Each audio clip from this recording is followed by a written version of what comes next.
ভিডিঅ'টো আৰম্ভ কৰিছোঁ। এতিয়া বাজিছে ৰাতিপুৱা 4:30 আৰু পোহৰটো দেখি লাগিছেনে এতিয়া যে 4:30 বাজিছে আৰু যিহেতুকে গৰমৰ দিন সেইকাৰণে সোনকালে পোহৰ হৈ যায়। মই উঠি 4টা বজাতে উঠিলোঁ। উঠি পেলাই এয়া দেখিছেনে উঠিয়ে অলপমান খোজকাঢ়ি মই চোতাল সৰাতে লাগিছোঁ। গুড মৰ্ণিং বন্ধু বান্ধৱীসকল, কি খবৰ আপোনালোকৰ? আশা কৰোঁ সকলো ভালে আছে। মোৰো ভালে। মই প্ৰথমতে চোতালখন সাৰি ল'লোঁ। লৈ পেলাই এয়া দেখিছেনে আমাৰ পদূলিটো কিমান দীঘল আৰু পদূলিটোও সাৰি ল'লোঁ। এফালে আকৌ ৰাস্তাৰ পৰা শুনা পাইছোঁ সৰু ল'ৰা শুই আছিলে যে মায়েও কৈ চিঞৰি আছে। এনেহ'লে ধুনীয়াকৈ উঠি আহে। আজি কি হ'ল জানো, এয়া দেখিছেনে বিচনাতে বহি লৈ চিঞৰি আছে মোক। তাকো উঠাই পেলাই অলপমান আলবদাই লৈছোঁ। Good morning. Good morning. ৰাতিপুৱা সময়কণত আকৌ ঠাণ্ডা লাগি আছিলে, কিন্তু এতিয়া বাট পদূলি চোতাল সৰালৈ ইমানেই গৰম লাগি গ'লে কাপোৰখন আঁতৰাই দিলোঁ। এফালে ল'ৰাৰ ঠাণ্ডা লাগিছে, শুই উঠিছে যে, তাক কাপোৰ এটা পিন্ধাই পেলাই অলপমান তাৰ লগতো খোজকাঢ়িলোঁ। কাঢ়ি আকৌ গৰুকেইটা উলিয়াই লৈ পেলাই আৰু এয়া দেখিছেনে মই গোবৰ জাবৰ পেলোৱাত লাগিছোঁ। আৰু আমাৰ পানী গৰম কৰা চৌকাটোৰ ভিতৰতে মানে সৰু কুকুৰ পোৱালি এটা সোমাই আছে।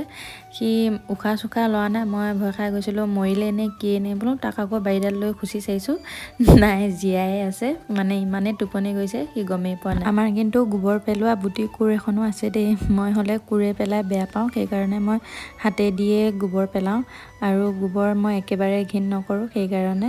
আৰু এফালে আমাৰ টিকলি ছাগলীজনী আছিলে যে, তাকো এৰি দিছোঁ। আমাৰ মানে ছাগলীখিনি চব ডাঙৰ সৰু ছাগলীসোপা মৰিয়ে শেষ হ'লে আৰু তাকো এৰি দিলোঁ। দি পেলাই এয়া দেখিছেনে পানী ভৰাই ওপৰলৈ আহিলোঁ ফুলখিনিত পানী দিবলৈ বুলি। আৰু যাৰ চাদৰ ওপৰত মানে এনেকুৱা ফুলনি বাগান আছে তেওঁলোকে গম পাব কিমান কষ্ট হয় এই ফুলনিখিনি এনেকুৱা ধুনীয়া কৰি ৰাখিবলৈ কাৰণে।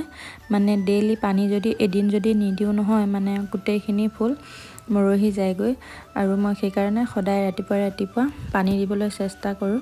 আৰু এদিন যদি নিদিওঁ নহয়, এই মানে ফুলখিনি মৰহি যায়গৈ। এয়া দেখিছেনে ডেইলি দি থাকোঁতে অলপ মৰহিবলৈ ধৰে আৰু ইমান ধুনীয়া হৈ আছে গোটেই ফুলখিনি। এইখিনি ফুলত যদি পানী নিদিওঁ তেনেহ'লে কি হ'ব কওকচোন, গোটেই শুকাই শেষ হ'ব। সেইকাৰণে আৰু এইখন মোৰ সৰু ফুলনিখন ওপৰতে এজোপা ভোট জলকীয়াও লগোৱা হৈ আছে, বহুত ধুনীয়াকৈ ফুলিছে। আৰু এয়া দেখিছেনে মোৰ ফুলনিখন। আৰু ফুল মই বহুত ভাল পাওঁ। মোৰ তলতো এনেকুৱা এখন ধুনীয়া ফুলনি পাতিবলৈ মন আছে, কিন্তু কি হ'ব আমাৰ গৰু ছাগলীখিনিৰ পৰা নোৱাৰোঁ যে, সেইকাৰণে ওপৰতে পাতি লৈছোঁ। আৰু ওপৰলৈ একেবাৰে যেতিয়া পানী দিবলৈ আহোঁ তেতিয়া অলপমান মই ইয়াত খোজ কাঢ়োঁ, মানে ওপৰত খোজ কাঢ়িবলৈ ভাল হয়, কোনো মানুহ দুনুহ নেদেখে যে সেইকাৰণে। আৰু ইয়াতে মই অলপমান খোজকাঢ়ি অলপমান কচৰতো কৰোঁ। তলত হ'লে ইমানখিনি সময়লৈ মানুহ দুনুহ উঠি যায় যে, সেইকাৰণে অলপমান লাজো লাগে যে, সেইকাৰণে ওপৰত নিশ্চিন্ত মনে মই যি কৰোঁ কৰিব পাৰোঁ। আৰু বাহিৰৰ গোটেই সমস্ত কামখিনি শেষ কৰি এতিয়া ভিতৰত লাগিছোঁ আহি পেলাই।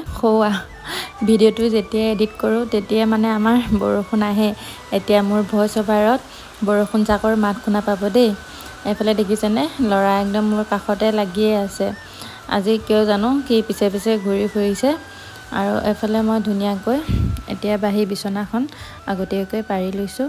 আৰু গোটেই গা পা ধুই হোৱাৰ পিছত মানে বাঢ়ি বিচনাখন আকৌ এবাৰ চুবলৈ মানে বেয়া লাগে, সেইকাৰণে মই গা পা নোধোৱাৰ আগতে বাঢ়ি ঘৰ দুৱাৰ সকলোখিনি সাৰি ল'বলৈ চেষ্টা কৰোঁ। আকৌ ভাত পানী বনাবলৈ যাম, তাৰপিছত আকৌ ভাত বনাই কৈ ৰেডি হোৱালৈ বহুত দেৰি হৈ যায়গৈ যে, সেইকাৰণে মই একেবাৰে গা পা নোধোওঁতে এয়া বাঢ়ি বিচনা ঘৰ দুৱাৰ সাৰি সকলোখিনি আজৰি কৰি থৈ যাওঁ। বাহিৰৰ ভিতৰৰ সকলোখিনি কাম আজৰি কৰি গা পা ধুই এতিয়া আজৰি হৈছোঁ। আৰু এতিয়া বাজিছে 6টা। মই 4:30 উঠি সকলোখিনি কাম কৰি এতিয়া 6টা বাজিছে।